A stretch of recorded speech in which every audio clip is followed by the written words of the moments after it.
네, 여중생 딸의 친구를 살해 시신을 버린 혐의를 받고 있는 일명 어금니 아빠가 경찰 조사에서 결국 혐의를 인정했습니다. 하지만 아직까지 범행 동기는 밝혀지지 않은 상태입니다.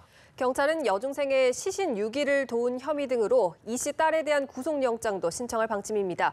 보도국 연결해서 자세한 내용 들어보겠습니다. 박현우 기자. 네, 여중생의 시신 유기 혐의는 인정하면서도 여중생을 살해한 혐의는 부인해왔던 어금니 아빠 35살 이모 씨가 오늘 있었던 3차 경찰 조사에서 살인 혐의를 시인했습니다.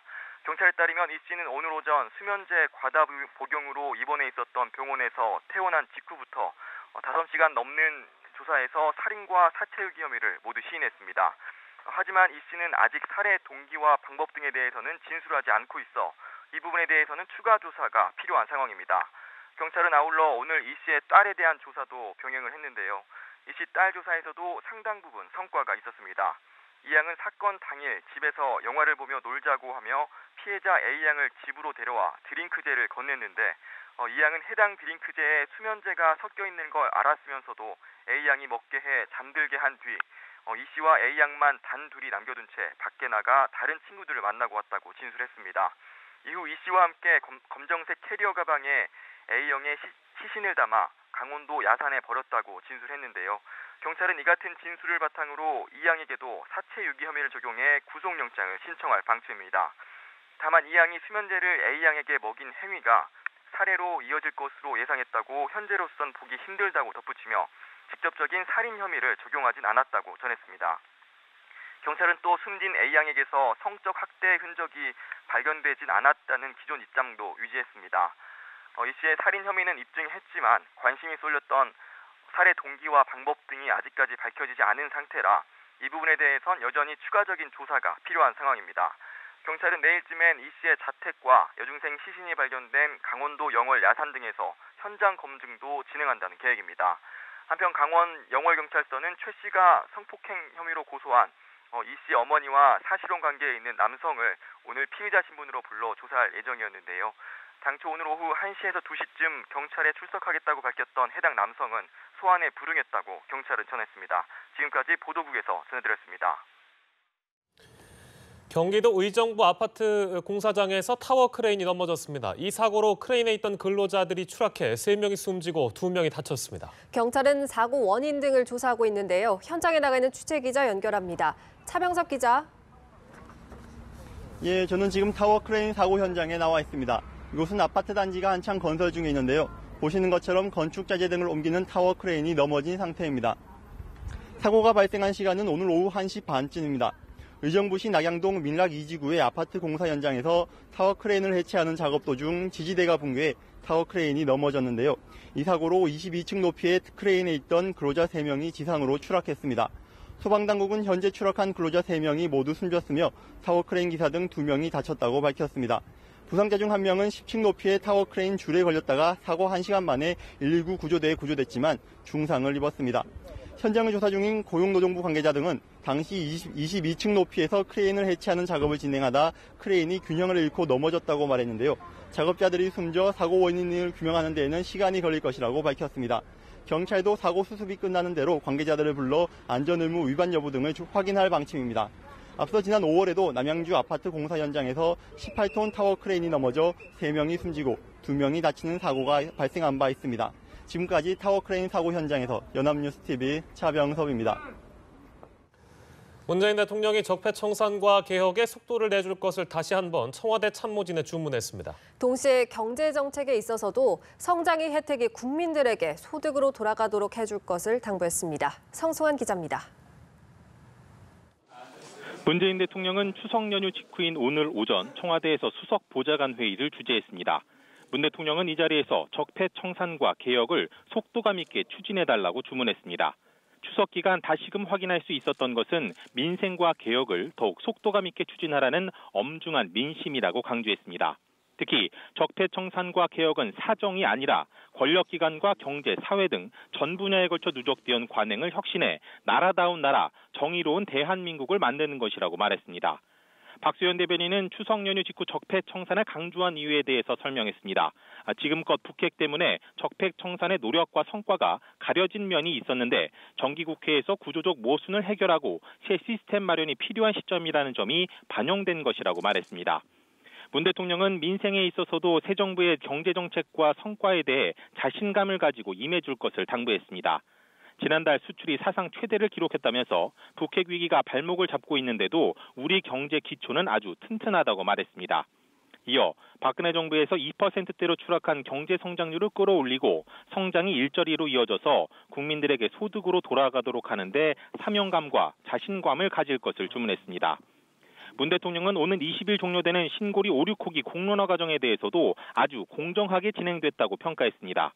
그러면서 공론화 과정에 정부의 어떤 간섭과 개입도 없었다며 어떤 결과가 나오든 존중의 결정을 내릴 것이라고 강조했습니다.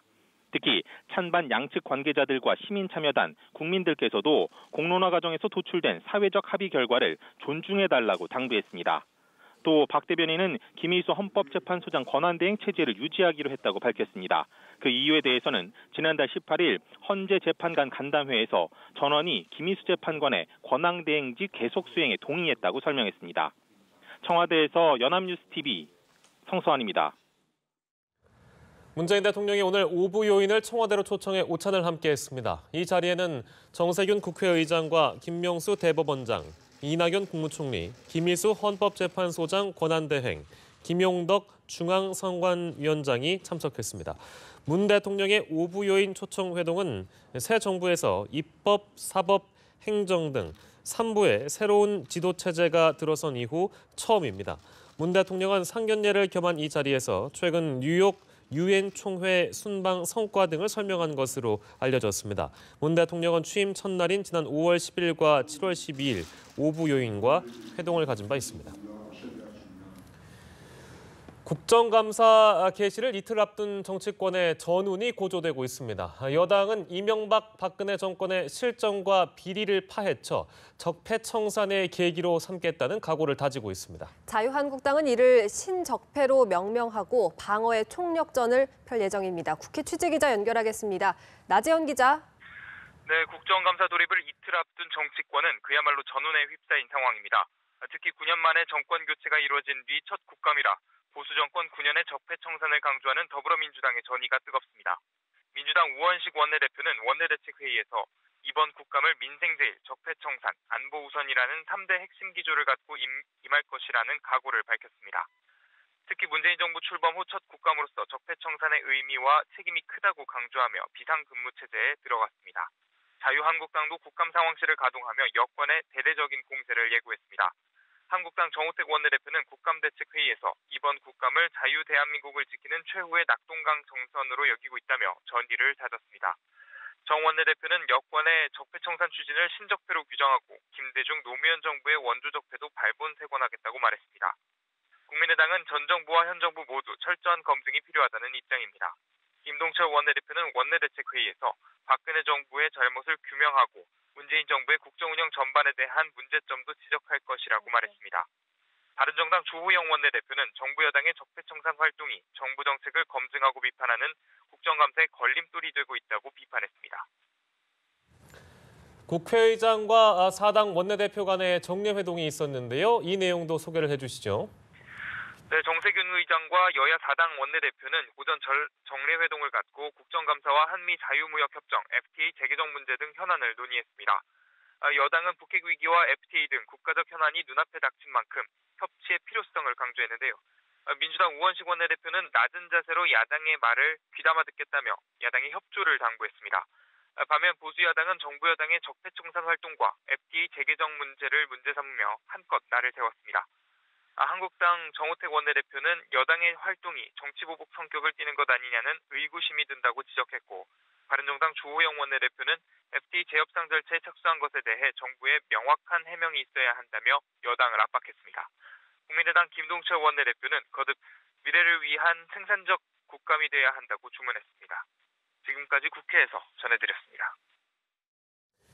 북한이 추가 도발 가능성을 계속 내비치자 제임스 매티스 미 국방장관이 유사시 군사 대응 준비를 거듭 강조했습니다. 한반도 군사 충돌을 막을 수 있는 해법을 묻자 이런 전쟁이라는 책을 추천하기도 했습니다. 워싱턴에서 이승우 특파원입니다. 미 육군협회가 주최한 국제방산전시회에 참석한 제임스 매티스 미 국방장관. 미래를 예측할 수는 없지만 필요할 때 사용할 수 있는 군사 옵션은 준비해야 한다고 거듭 강조했습니다. Now, what does the future hold? Neither you nor I can say. So there's one thing the U.S. Army can do, and that is you have got to be ready to ensure that we have military options that our president can employ if needed. 국제사회와 함께하는 제재와 압박 등 외교적 해법이 우선이지만 실패할 경우에 대해서도 군은 항상 대비하고 있어야 한다는 뜻으로 풀이됩니다. The international community has spoken, but that means the U.S. Army must stand ready. 매티스 장관은 한반도에서의 군사적 충돌 가능성을 낮추기 위한 미군의 역할을 묻는 사회자의 질문에 답변 대신 페렌바크의 책 이런 전쟁을 읽어보라고 추천했습니다. 이 책은 저자 페렌바크가 6.25 전쟁에 참전한 뒤 펴낸 것으로 한국전쟁 초기 미군의 패착과 작전 실패를 주로 다뤄 미군 지휘관들의 필독서로 불립니다. 미국 내 전문가들은 최근 트럼프 대통령이 모호한 화법으로 계속 군사적 행동을 암시하는 데 대해 북한 김정은의 계산착오를 불러올 수 있다고 우려하고 있습니다. 워싱턴에서 연합뉴스 이승호입니다. 미국이 세계 각국을 대상으로 북한 고립작전에 나서 20여 개 나라가 북한과의 관계를 끊거나 축소를 했는데요. 북한은 여기에 자력갱생으로 맞서고 있습니다. 이 같은 북미 간 기싸움이 어떤 식으로 전개될지 관심인데요. 이봉석 기자가 보도합니다. 미국이 북한을 외교적으로 고립시키기 위해 세계 각국을 대상으로 압박 작전을 펼치고 있다고 미국 월스트리트 저널이 보도했습니다. 미국 정부가 직접 각국이 이행할 제재 리스트까지 만들어 놓고 하루하루 점검을 하고 있다는 겁니다. President's looking for an integrated process, and we're continuing to move forward on that. We take North Korea extremely seriously, and all options are on the table. That hasn't changed. 1년 가까이 이어진 미국의 전략은 성과를 내고 있다는 평가입니다. 20여 개 국가가 북한과 관계를 단절하거나 축소했습니다. 구체적으로 멕시코와 페루 등 5개국이 자국 내 북한 대사를 추방했고 중국은 북한과의 합작기업 설립을 금지했습니다. 하지만 미국 정보기관조차 이런 상황이 지속돼도 북한이 협상장으로 나오진 않을 것으로 보고 있습니다. 실제로 북한은 스스로 살 길을 찾겠다는 의미의 자력갱생을 외치는 한편 주민들을 상대로 미국에 대한 적개심을 고취시키며 장기전에 나선 모습입니다. 일종의 고슴도치 전략입니다. 이제와 그 추종 세력들의 극악무도한 제재 압살 책동을 물거품으로 만들고 화를 독으로 전환시키기 위한 기본 열쇠가 바로 자력갱생이고. 다만 렉스 틸러슨 국무장관이 북한과 막구 채널이 있음을 시사했다는 점에서 북미 사이에 극적으로 대화의 장이 마련될 수 있다는 관측도 제기됩니다. 연합뉴스 TV 이봉석입니다. 작년 9월에 발생한 군 내부망 해킹 사건으로 북한 지도부에 대한 우리 군의 타격 계획이 담긴 작전 계획 5015가 유출된 사실이 뒤늦게 확인됐습니다. 국회 국방위 소속 이철희 의원이 국방부를 통해 확인한 내용에 따르면 북한인들로 추정되는 해커들은 당시 군 내 외부망을 해킹해 모두 235기가바이트의 자료를 빼냈습니다. 특히 유출된 자료 중에는 한미가 2015년에 수립한 작전계획 2015를 비롯해 침투, 국지도발 대응계획, 북한 급변 사태에 대비한 특전사의 작전계획 등이 포함됐습니다. 이 의원은 특전사 문건이 집중 유출됐다며 유출된 자료 중 182기가바이트 분량에 대해서는 무슨 내용인지 파악조차 못한 상황이라고 지적했습니다.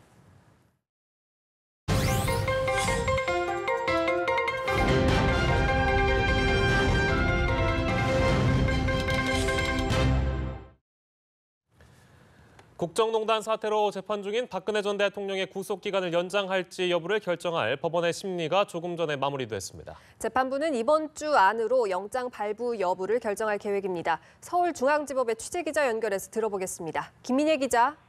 네, 서울중앙지법은 오늘 오후 3시 10분쯤부터 박근혜 전 대통령의 구속 연장에 대한 검찰과 변호인 측 의견을 들었습니다. 박 전 대통령의 구속기간은 오는 17일까지로 앞으로 일주일 뒤에는 원칙적으로는 석방됩니다. 재판부는 우선 이번 사건의 규모가 워낙 방대한 만큼 구속 만기까지 심리를 마치기는 어렵게 됐다고 밝혔습니다. 원칙대로라면 남은 증인 숫자만도 300명가량이라고 설명했습니다. 검찰은 이에 심리가 마무리되려면 시간이 더 필요한 만큼 구속영장 발부 당시 적용되지 않았던 롯데와 SK 관련 뇌물수수 혐의로 추가 구속영장을 발부해 줄 것을 지난달 26일 재판부에 요청했습니다. 오늘 재판에서도 검찰은 박 전 대통령이 그동안 검찰 조사나 재판에 적극 협조하지 않았던 점을 강조하며 신병을 확보해서 실체적 진실을 조속히 규명해야 한다고 강조했는데요. 석방될 경우 혐의와 관련된 중요 증인에게 영향력을 행사해서 진술을 번복하게 하거나 증거를 인멸하게 할 우려가 있다고 주장했습니다. 이에 박 전 대통령 측은 관련 혐의가 이미 공소사실에 포함돼 있는 데다 이미 충분한 심리가 이루어진 만큼 증거인멸 우려도 없어 구속 사유에 맞지 않는다고 받아쳤습니다. 심리가 끝나지 않은 별개 공소사실을 다투기 위해 구속하는 것은 영장주의 원칙을 위배한 것이라고도 목소리를 높였습니다. 그러면서 법정이야말로 광장의 광기를 막아낼 수 있는 곳이라며 재판부의 냉정한 판단을 요청했습니다. 박 전 대통령은 심리가 진행되는 동안 이따금씩 방청석 쪽을 살펴보기도 했는데 하고 싶은 말이 있냐는 재판부 질문에는 없다고 답했습니다. 재판부는 양측의 의견을 정리해 이번 주 안으로 박 전 대통령에 대한 구속영장 발부 여부를 결정하겠다고 밝혔습니다. 지금까지 서울중앙지법에서 연합뉴스TV 김민혜입니다. 이른바 박원순 제압 문건을 만들어 시정활동을 방해한 혐의로 이명박 전 대통령과 원세훈 전 국정원장 등을 고소한 박원순 서울시장 측이 검찰에 출석했습니다. 서울중앙지검 국정원 전담수사팀은 오늘 오후 1시 30분쯤 박 시장의 대리인인 류경기 서울시 행정 1부시장을 참고인 자격으로 불러 조사 중입니다. 류 부시장은 취재진에게 제압 문건으로 인해 박 시장과 서울시가 입은 피해를 소명하러 왔다며 문건 작성에 불법적 요소가 있으므로 책임질 사람은 책임을 져야 한다고 밝혔습니다. 미국령 괌에서 아이들을 마트 주차장에 세워둔 차량에 방치한 혐의로 경찰에 체포돼 벌금형을 선고받은 한국인 판사에 대해 소속 법원이 징계 여부를 검토하는 가운데 해당 판사가 소명 자료를 제출했습니다. 수원지법은 설모 판사가 오늘 괌의 K마트에서 쇼핑한 시간이 적힌 영수증을 비롯한 소명 자료를 냈다고 밝혔습니다. 설 판사는 괌 법원에 요청한 벌금형 선고에 대한 판결문 또한 도착하는 대로 수원지법에 제출하기로 했습니다. 수원지법은 이들 자료를 검토한 뒤 설 판사에 대한 징계 여부를 결정할 방침입니다. 사람들의 행동은 늘 합리적이지만은 않습니다. 감성적 자극이나 공익 같은 명분이 사람들의 큰 행동 변화를 이끌어내기도 하는데요. 올해 노벨 경제학상을 받은 리처드 세일러 미 시카고대 교수는 바로 이런 변화를 이끌어내는 방법을 고안해낸 권위자로 꼽힙니다. 김종수 기자입니다. 올해 노벨 경제학상 수상자 리처드 세일러 미 시카고대 교수의 행동경제학 이론은 국내에도 번역된 저서 넛지를 통해 잘 알려져 있습니다. 팔꿈치로 가볍게 찌른다는 뜻의 넛지는 부드러운 개입으로 바람직한 선택을 이끌어내는 것을 뜻합니다. 화장실 소변기에 파리 한 마리를 그려 넣어 밖으로 튀는 소변의 80%를 줄인 네덜란드 암스테르담 공항이 대표 사례로 꼽힙니다. 인간이 반드시 합리적이지는 않단 전제하에 경제적 이익 외에 바람직한 행동을 이끌어낼 감성, 심리 등 다양한 방법을 찾아가는 게 행동경제학의 핵심입니다. 실제 경제가 기존 경제학의 분석과는 꼭 일치하지는 않음을 보인 또 다른 저서 승자의 저주도 같은 시각을 반영합니다. 이 때문에 행동경제학은 경제학과 심리학의 경계선에 있다는 평가를 받습니다. 세일러 교수는 2008년 글로벌 금융위기 직전 초호황에도 금융사의 파산 대비 상품에 거액을 투자한 괴짜 금융천재들을 그린 영화 빅쇼트에 복잡한 파생금융 상품을 설명하는 카메오로 출연하기도 했습니다. 그는 수상 회견에서 그 점을 유쾌하게 언급했습니다. Today's prize does compensate a bit for my disappointment at the Oscars 2 years ago. 또 900만 크로나, 12억 6천만 원이 넘는 상금은 그의 이론답게 비합리적으로 쓰겠다고 농담을 던졌습니다. 연합뉴스TV 김종수입니다. 정부가 외래 붉은 불개미가 부산항 간만부두에서 발견된 무리를 마지막으로 사멸했으며 여왕 불개미도 죽은 것으로 추정이 된다고 잠정 결론 내렸습니다. 농림축산검역본부는 오늘 정부 세종청사에서 브리핑을 갖고 전국 34개 주요 항만과 내륙 컨테이너 기지 조사 결과 붉은 불개미가 추가로 발견되지 않았다며 이같이 밝혔습니다. 이에 따라 정부는 간만부두의 발견 지점 반경 100m 내 컨테이너는 소독 후에 반출하도록 했고 이외에는 오늘 정오부터 소독 없이 반출을 허용했습니다. 다만 전국 34개 주요 항만은 주 2회 이상 조사를 계속할 계획입니다. 앞으로 위해성이 중대한 물품이 리콜 절차에 들어가면 신속한 대응을 위해 문자 메시지나 TV 광고, SNS 등을 통해 리콜 정보를 널리 알려야 합니다. 공정거래위원회는 이런 내용의 리콜 공동 가이드라인을 마련해 정부 부처 전체에 적용하기로 했다고 밝혔습니다. 가이드라인에 따르면 식품, 의약품 등 4개 품목에만 적용되던 위해성 등급제를 자동차와 축산물, 생활화학제품 등으로 확대합니다. 또 위해성이 중대한 1등급 물품은 우편이나 전화 또는 일간지나 TV 광고 등으로 공지하도록 했습니다.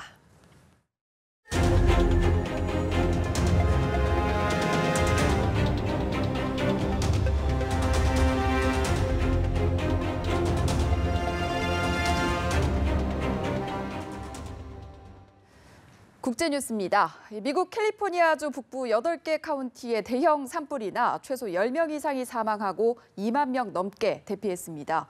또 한인들이 많이 거주하는 캘리포니아 남부 오렌지 카운티에도 큰 산불이 나서 피해가 우려되는 상황입니다. 조성혜 기자입니다.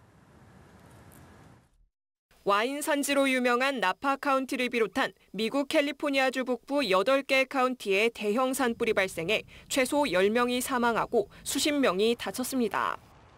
I drew my blinds and I just saw flames all up on the hill behind my house. So of course I panicked. I'm still shaking. Went out and they were screaming, fire, fire, fire, get out, get out.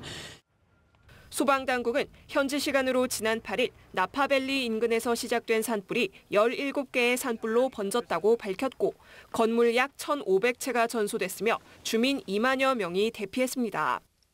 나파 지역에 있는 유명 와이너리들이 불에 탔고 최근 PGA 투어가 개최됐던 실버라도 리조트 투숙객들도 9일 새벽 긴급 대피했습니다. 제리 브라운 캘리포니아주 지사는 통제 불가능한 심각한 상황이라며 비상사태를 선포했습니다. 한인이 많이 거주하는 캘리포니아 남부 오렌지 카운티에도 큰 산불이나 한인 피해가 우려됩니다. 미 일간 로스앤젤레스 타임스 등에 따르면 캐년 파이어 2호로 명명된 이번 산불은 91번 프리웨이와 깁섬 캐년 로드에서 발화해 오렌지 카운티를 잇는 241번 유료 도로 쪽으로 급속히 확산했습니다. 이 불로 건물 6채가 전소되고 4,000에서 5,000에이커, 약 500에서 600만 평이 불에 탔습니다.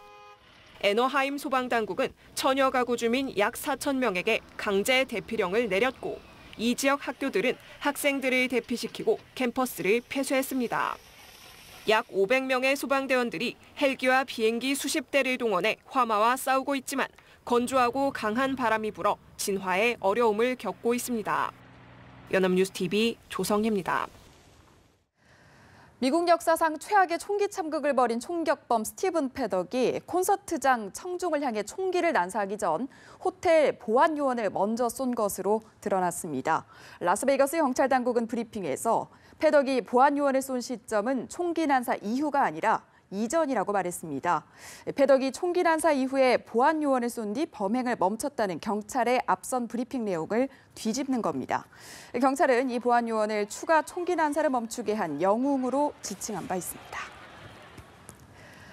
465명의 중의원을 선출하는 일본 총선이 오늘 공식 시작됐습니다. 선거 전 초반은 아베 총리의 자민 공명 열립여당을 고이케 유리코 도쿄지사가 이끄는 희망의 당이 추격하는 양상입니다. 도쿄에서 최일학 특파원입니다. 이번 총선은 2012년 12월 출범한 아베 총리의 약 5년간의 정권 운영에 대한 심판의 의미가 있습니다. 초반 선거전은 아베 총리의 자민 공명당이 우위를 보이는 것으로 나타났습니다. 아베 총리는 자민당과 공명당이 과반수인 233석 이상을 확보하는 것을 목표로 내걸고 있습니다.